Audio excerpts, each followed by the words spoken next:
दिनांक 20 जून 2021 से देवगुरु बृहस्पति वक्री हो रहे हैं तथा 18 अक्टूबर 2021 तक वक्रगत आधार पर ही चलायमान रहेंगे। हालांकि कुंभ राशि में अतिचारी होकर गमन करते हुए देवगुरु बृहस्पति 14 सितंबर 2021 को वक्री रहते हुए ही मकर राशि में प्रवेश कर जाएंगे, तो वहीं 18 अक्टूबर 2021 के बाद से पुनः मकर में ही मार्गी अवस्थाओं में प्रवेश करेंगे। तो 20 नवंबर 2021 वो तारीख रहेगी जब देवगुरु बृहस्पति पुनः कुंभ में प्रवेश करने वाले हो जाएंगे। और यहीं आप देखिए कि देवगुरु बृहस्पति के साथ में ही शनिदेव की स्थितियां भी 23 मई से लेकर 11 अक्टूबर 2021 तक वक्रगत आधार के साथ में ही चलायमान रहेगी।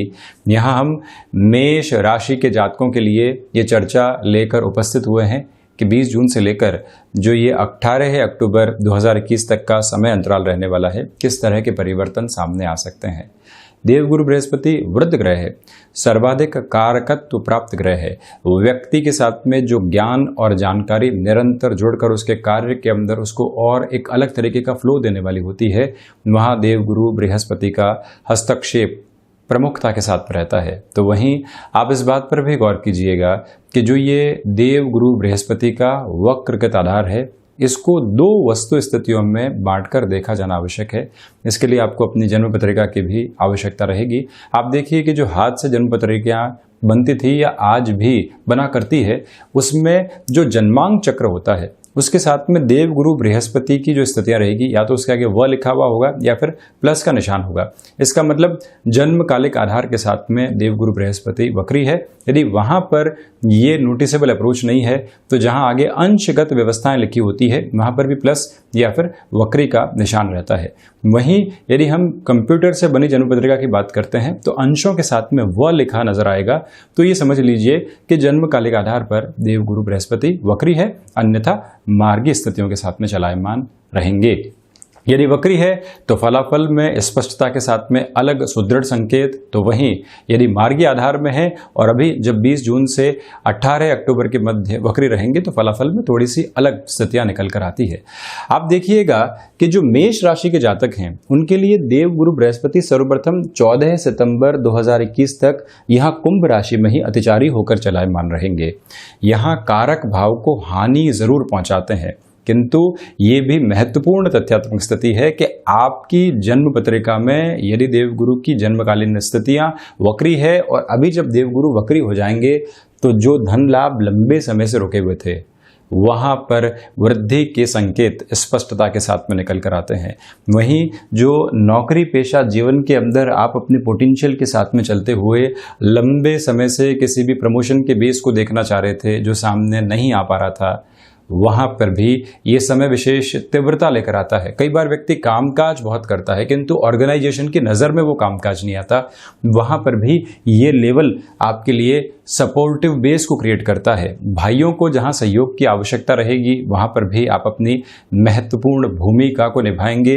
भाग्येश एकादश भाव में रहेंगे, तो इसी वजह से इस समय की अवधि में जो सबसे प्रमुख बात निकल कर आती है कि जिस कार्य के साथ में व्यापारिक जीवन में आप जुड़े और अभी तक भाग्य का सहयोग आपको उस दर्जे के साथ में नहीं मिल पाया था जिसकी आवश्यकता थी, वहां पर भी एक तीव्रता निकल कर आती है। एजुकेशन की लाइफ में थोड़े से डिस्ट्रैक्शंस आ सकते हैं, किंतु देवगुरु बृहस्पति की 7वीं दृष्टि जब सूर्य के राशि स्थान पर स्वयं के कारकत्व प्राप्त भाव पर रहेगी तो यहां से फलाफल में एक नई प्रवृत्ति निकल कर आती है कि आपके लिए जो क्षमताओं के साथ में जुड़े हुए कामकाज है वहां वृद्धि, शेयर मार्केट संबंधी कामकाज में त्वरित गति, तो वहीं संतान पक्ष को लेकर जो चिंताएं बनी हुई थी और आप संदेह के साथ में थे कि उनको किस तरह से समझाया जाए, वहां पर भी एक क्लैरिटी वाली अप्रोच आपके लिए रहेगी।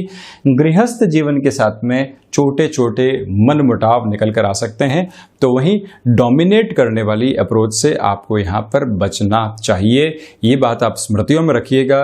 द्वादशेश स्वयं से द्वादश होकर लाभ भाव में है और वो भी वक्री है, तो इसी वजह से 14 सितंबर तक के समय अंतराल में ये स्थितियां विदेश संबंधी कार्यों के अंदर आपके लिए कहीं ना कहीं एक फ्लॉलेस अप्रोच को लेकर आ सकती है किंतु ये याद रखा जाना आवश्यक है कि आप जितना अपने कर्म का व्यय करेंगे, आप 7 से 8 घंटे कामकाज करने वाले व्यक्ति रहे हैं, 8 से 10 घंटे की ओर जाते हैं, तो यहाँ आपके लिए फलाफल के संकेत में निरंतर तौर पर वृद्धि रहने वाली रहेगी। 14 सितंबर से जो ये 18 अक्टूबर तक का समय अंतराल है, यहाँ महत्वपूर्ण बात यह है कि देवगुरु बृहस्पति शनिदेव के साथ में यहाँ दशम भाव में रहने वाले होंगे।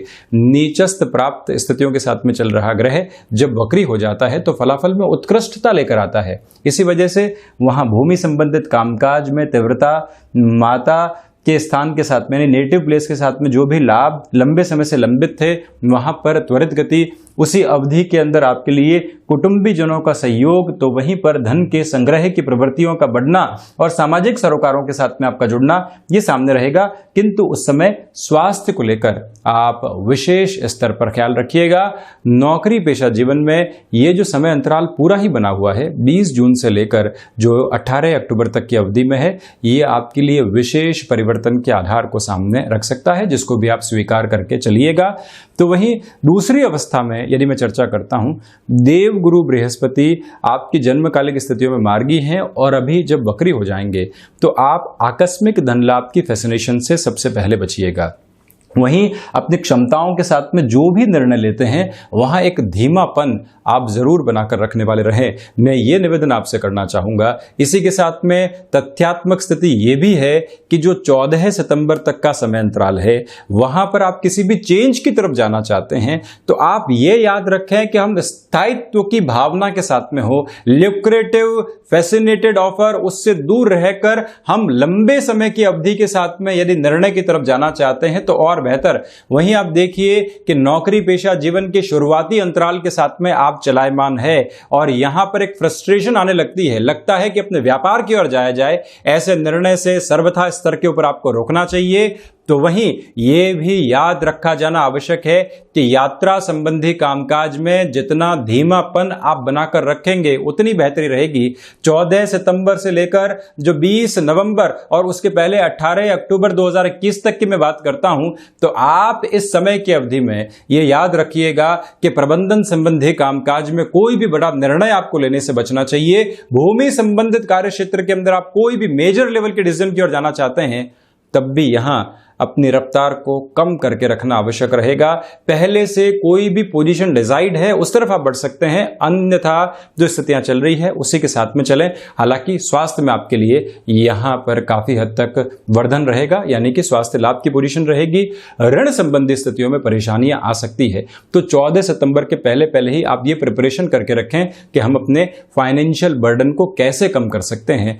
गृहस्थ जीवन की ओर से जो ये पूरी ही समय अवधि रहेगी, कहीं ना कहीं छोटी मोटी चिंताओं को लेकर आएगी, किंतु वो आने जाने वाली प्रवृत्तियां मात्र है। यह याद रखा जाए कि देव गुरु बृहस्पति की स्थितियां यहां पर आपके लिए एक सर्वांगीण लाभ के आधार को बढ़ा तो रही है, किंतु रुकावटें और बाधाएं निरंतर साथ में चलती रहेगी। व्यापारिक स्तर के ऊपर यह अवधि लगातार अपने कामकाजी स्तर को और ज्यादा मजबूती देने के लिए और उस हिसाब से ज्यादा बेहतर कही जा सकती है। तो ये था मेष राशि के जातकों के लिए चर्चा का एक सम्यक आधार, जो कि देवगुरु बृहस्पति की वक्रगत स्थितियों के साथ में जुड़ा हुआ है। हम ऐसी ही चर्चाओं के साथ में हाजिर होते रहेंगे। धन्यवाद और कोटिशः आभार।